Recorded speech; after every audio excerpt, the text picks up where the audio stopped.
And this past weekend, our own Marcus Walsh was at a fundraiser for Meals on Wheels at Lincoln and South. Watch.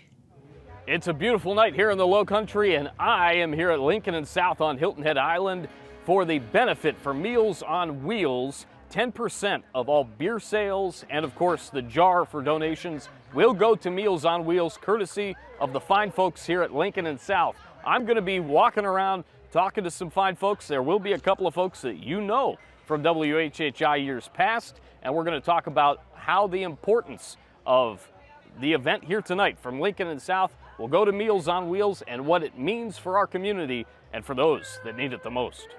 Celeste Craygo joins me now, and she works in client services for Meals on Wheels. Celeste, talk about your experience with Meals on Wheels. You've been there for quite some time, you were telling me. I've been there for 25 years, and I work with the clients, and I know all the clients. I've talked to every one of them and their family, and a lot of people are alone here. They don't have family nearby. So one of the most striking experiences is when an adult calls about their parent who's here alone, needs help, can't prepare food for themselves anymore. It's pretty amazing what we do. If somebody contacted you and asked, what is the best way and how do I help? How do they go about that? Well, you could go to our website to begin with, and we have a place where you could donate to us. We've never had government funding, not a bit, and we need charities, foundations, personal donors. That's what we're looking for. That's what keeps us going.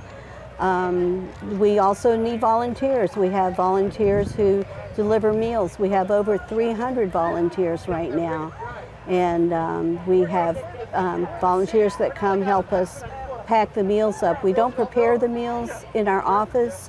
We get them from a Meals on Wheels kitchen in Savannah. They're delivered hot every day.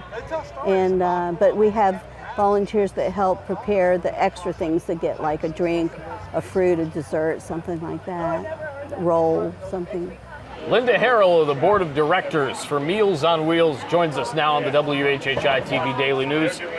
Linda, what does it take for somebody to volunteer? What would be the question that they would ask you in terms of how to help or how to volunteer for Meals on Wheels? Well, we love to get new volunteers. We're always recruiting. And honestly, it takes about double the number of clients is equal to the number of volunteers that we have. So we have about 140 clients, and it takes about double that, more than 300 actually volunteers to deliver the meals that we need, because clients get up to 5 meals a week and a couple of holidays. And so we're always actively recruiting volunteers, and it's a pretty easy process to get involved. And they can contact the office, and then they go through a brief training period in the office, and then they do ride along for a couple of days, a couple of visits, however long it takes for them to feel comfortable to step in and volunteer and actually deliver the food to our clients. So it's a pretty easy process to get involved, but we appreciate it. And I will tell you that I live in the Bluffton area. We have a facility for pickup for the meals in the Bluffton area, and they come to the Bluffton office about 10 o'clock. Where's that located? And I'm sorry, it's near the downtown area of Bluffton, Old Town Bluffton. Old Town. And once they pick up the meals about 10 o'clock, oftentimes we're done by 12:30. So it's just a few hours a week.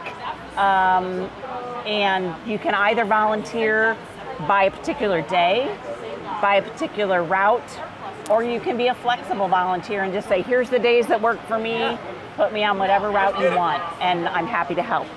Does it get any more classic than Sweet Caroline? We're hearing that in the background here at Lincoln and South. And I'm joined with Daniella Stonefield, who is a classic to WHHI-TV over many years. What does Meals on Wheels mean to you? You know, you think Meals on Wheels and you think exactly what it sounds like, right? They're taking these meals to the doors of these individuals, whether they are in a situation where they don't have access to the food that they need, or perhaps they're just elderly and maybe a little bit immobile and they don't have the ability to go and pursue the nutritional requirements that they have, but it's so much more than that. I mean, the number of lives that have been saved really inadvertently because you've knocked on a door, right? And this person is not able to answer, or it's an emergency situation that this individual, this volunteer, has just stumbled upon. And that has happened over and over again because in general, the clientele for this organization is at risk in that way. And so you understand the gravity of the need that exists, and it's so easy to fill it in a way.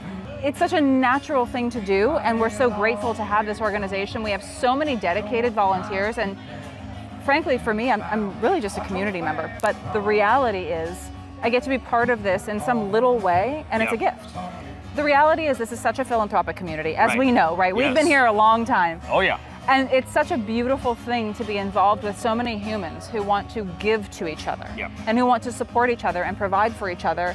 And frankly, Meals on Wheels, even though it's a household name and has been for many decades, it's just another avenue to do that. And it's a really good one because you can trust it, and it has that backing behind it. It has that trust of the name. It's that trust mark. Meals on Wheels, we all know the term, right? I grew up with it.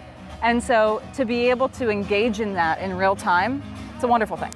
It's been a great night here on Hilton Head for the benefit for Meals on Wheels, courtesy of Lincoln and South. For the WHHI-TV Daily News, I'm Marcus Walsh. Let's send it back to our Hilton Head studios. And that's a wrap for this edition of the WHHI Daily News. I'm Robyn Zimmerman. Thank you all so much for watching, and I want to thank everyone behind the scenes for making this program possible.